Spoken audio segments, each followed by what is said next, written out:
ಎಲ್ಲರಿಗೂ ನಮಸ್ಕಾರ. ಭೂಲೋಕದಲ್ಲಿ ಶಿವನಿಗೆ ಬಹಳ ಇಷ್ಟವಾದ ಸ್ಥಳದಲ್ಲಿ ಒಂದಾದ ಸ್ಥಳ ಅಂದ್ರೆ ಅದು ಧರ್ಮಸ್ಥಳ. ಈ ಸ್ಥಳಕ್ಕೆ ಧರ್ಮಸ್ಥಳ ಅಂತ ಹೆಸರು ಬಂದಿದ್ದ ಹೇಗೆ? ಜೈನ ಸಮುದಾಯಕ್ಕೆ ಸೇರಿದವರು ಭಾರತದಲ್ಲಿ ಅತ್ಯಂತ ಪ್ರಸಿದ್ಧವಾದ ಶಿವನ ದೇವಾಲಯವನ್ನ ನಿರ್ವಹಿಸ್ತಾ ಇರೋದು ಯಾಕೆ? ಹೆಗ್ಗಡೆ ಕುಟುಂಬದ ಹಿನ್ನೆಲೆ ಏನು? ಈ ಎಲ್ಲಾ ಮಾಹಿತಿಯನ್ನ ಇವತ್ತು ನಾವು ನಿಮಗೆ ತಿಳಿಸ್ತೀವಿ. ಧರ್ಮಸ್ಥಳದ ಮೂಲ ಹೆಸರು ಕಡುಮ. ಸುಮಾರು 800 ವರ್ಷಗಳ ಹಿಂದೆ ಅಣ್ಣಪ್ಪ ಹೆಸರಿನ ಮಹಾನ್ ಶಕ್ತಿ ಹೊಂದಿರುವ ವ್ಯಕ್ತಿಯೊಬ್ಬರ ಮೂಲಕ ಶಿವಲಿಂಗವನ್ನ ಇಲ್ಲಿಗೆ ತರಲಾಯಿತು ಎಂಬ ನಂಬಿಕೆ ಇದೆ. ದಂತಕಥೆಗಳ ಪ್ರಕಾರ ಭೀಮಣ್ಣ ಪೇರ್ಗಡೆ ಹಾಗೂ ಅಮ್ಮು ಮಲ್ಲತಿ ಎಂಬ ಜೈನ ಸಮುದಾಯದವರು ನೆಲ್ಲಾಡಿ ಬೀಡು ಮನೆಯಲ್ಲಿ ವಾಸಿಸ್ತಾ ಇದ್ರು.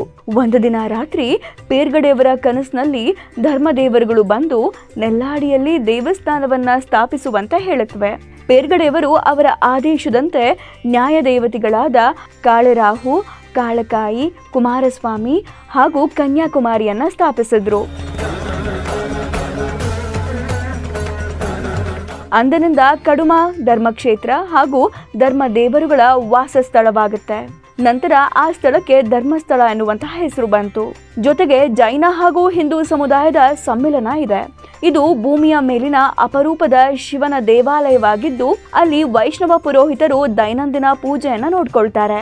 ಮತ್ತೊಂದೆಡೆ ದೇವಾಲಯದ ಆಡಳಿತಗಾರರಾಗಿ ಕಾರ್ಯನಿರ್ವಹಿಸುವ ಜೈನರು ದೇವಾಲಯದ ಆಡಳಿತವನ್ನ ನೋಡ್ಕೊಳ್ತಾರೆ.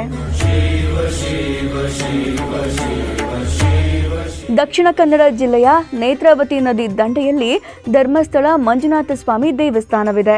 ಇದು ಶಿವನ ನೆಚ್ಚಿನ ಸ್ಥಳ ಮಾತ್ರವಲ್ಲದೆ ಶಿವಭಕ್ತರ ನೆಚ್ಚಿನ ಸ್ಥಳವೂ ಹೌದು. ಧರ್ಮಸ್ಥಳದ ಮುಖ್ಯ ದೇಗುಲದಲ್ಲಿ ಶ್ರೀ ಮಂಜುನಾಥನನ್ನ ಶಿವನ ರೂಪದಲ್ಲಿ ಪೂಜಿಸಲಾಗುತ್ತೆ.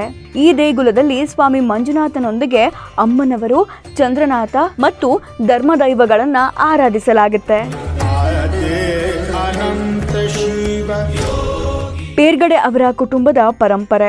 ಅಂದಿನಿಂದ ಧರ್ಮಸ್ಥಳವು ಪೇರ್ಗಡೆ ಕುಟುಂಬದಿಂದ 20 ತಲೆಮಾರುಗಳಿಂದ ನಿರ್ವಹಿಸಲ್ಪಡುವ ಧರ್ಮ ಹಾಗೂ ಧಾರ್ಮಿಕ ಚಟುವಟಿಕೆಗಳಿಗೆ ಮೀಸಲಾದ ಸ್ಥಳವಾಯಿತು.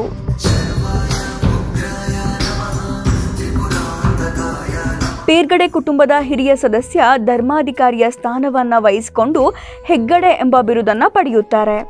ಈಗ ಪ್ರಸ್ತುತ ಧರ್ಮಾಧಿಕಾರಿ ವೀರೇಂದ್ರ ಹೆಗ್ಗಡೆಯವರಾಗಿದ್ದಾರೆ. ಪೇರ್ಗಡೆ ಅವರು ನ್ಯಾಯ ದೇವತೆಗಳನ್ನ ಸ್ಥಾಪಿಸಿದ ದಿನದಿಂದ ಕಡುಮ ಧರ್ಮಕ್ಷೇತ್ರ ಮತ್ತು 4 ಧರ್ಮದೈವಗಳ ವಾಸಸ್ಥಾನವಾಗುತ್ತದೆ. ಪೇರ್ಗಡೆ ಅವರು ಧರ್ಮದೈವಗಳಿಗೆ ವಿಧಿವಿಧಾನದಿಂದ ಪೂಜೆ ಮಾಡಲು ಬ್ರಾಹ್ಮಣ ಅರ್ಚಕರನ್ನ ಆಹ್ವಾನಿಸುವ ದಿನ ಬರುತ್ತೆ. ಈ ಅರ್ಚಕರು ಸ್ಥಳೀಯ ದೈವಗಳ ಪಕ್ಕದಲ್ಲಿ ಶಿವಲಿಂಗವನ್ನ ಸ್ಥಾಪಿಸುವಂತೆ ಪೇರ್ಗಡೆಯವರಿಗೆ ವಿನಂತಿಸಿಕೊಳ್ತಾರೆ.